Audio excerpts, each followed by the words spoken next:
राम राम दोस्तों। आज मम्मी जी हर लग गई थी बाजरे की लावणी काटने। तो मम्मी ने जो गांव में से हेल्पर चाहिए थी, मतलब मजदूर थे, वो बुलवा ली थी माँ जी हर, जो हमेशा हमारी लावणी कटवाती है। उसके बाद मम्मी जी हर तो खेत में चले गई थी और मैं लग गई थी अपने भाई पापा जी तोरो लेके आए थे उनकी काटिंग करने के लिए। आज ये तो पता नहीं कैसे ही थे, बहुत हार्ड छिलका हो रखा था। वैसे तो थोड़ा सा हार्ड रहता है, पर आज तो बहुत ही ज़्यादा हार्ड था। इनका छिलका कट ही नहीं रहा था। बहुत मुश्किल से इनकी सफाई सफाई करके और कटिंग कर दी थी। और एक साइड चढ़ा दी थी कढ़ाई सब्जी के लिए, और एक साइड कुकर रख दिया था बच्चों की खिचड़ी के लिए, क्योंकि शिवांश की डिमांड थी आज खिचड़ी खानी है। तो मैंने सोचा चलो प्रियांशी के लिए भी बना देती हूँ। शिवांश को और प्रियांशी को खिचड़ी बहुत पसंद है। दोनों बहन भाइयों को हमेशा ये दही के साथ ही खिचड़ी खाते हैं। तो घी डाल के थोड़ा सा और लौंग डाल के और चावल और दाल साफ़ करके रख लिए थे, वो डाल दिए थे और खिचड़ी चढ़ा दी थी।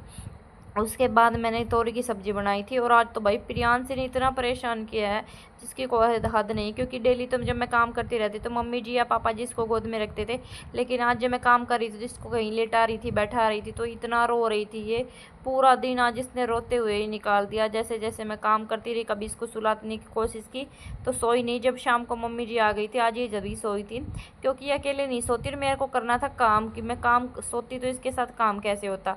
और मम्मी जी का तो ये होता है कि प्रियांशी को मम्मी लेके सो जाती थी और मैं काम कर लेती थी। तो आज अकेले ये बहुत रोई है। उसके बाद मम्मी बोली भाई इसको पड़ जाए की आदत। 2-4 दिन में मैंने बर्तन वॉश कर दिए थे, प्रियांशी को बिठा दिया था स्लेब पे, फिर फटाफट से लगा दी थी मशीन और प्रियांशी को सामने वाली खाट पे बिठा दिया था। और फिर खिचड़ी बन के रेडी हो गई थी, तो दही के साथ उसको खिचड़ी खिला दी थी। और प्रियांशी थोड़ी देर के लिए सोई तो मैंने फटाफट से कपड़े निचोड़ के धुल के सुखा दिए। आज तो आफत ही होगी, कैसे काम करूँगी समझ नहीं आ रहा था। पर यह है कि 2-3 दिन में प्रियांशी को आदत हो जाएगी अकेले रहने की। फिर खाना मम्मी जी और पापा जी दोपहर में आए तो सबने एक साथ बैठ के खाना खा लिया। मिलते हैं नेक्स्ट व्लॉग।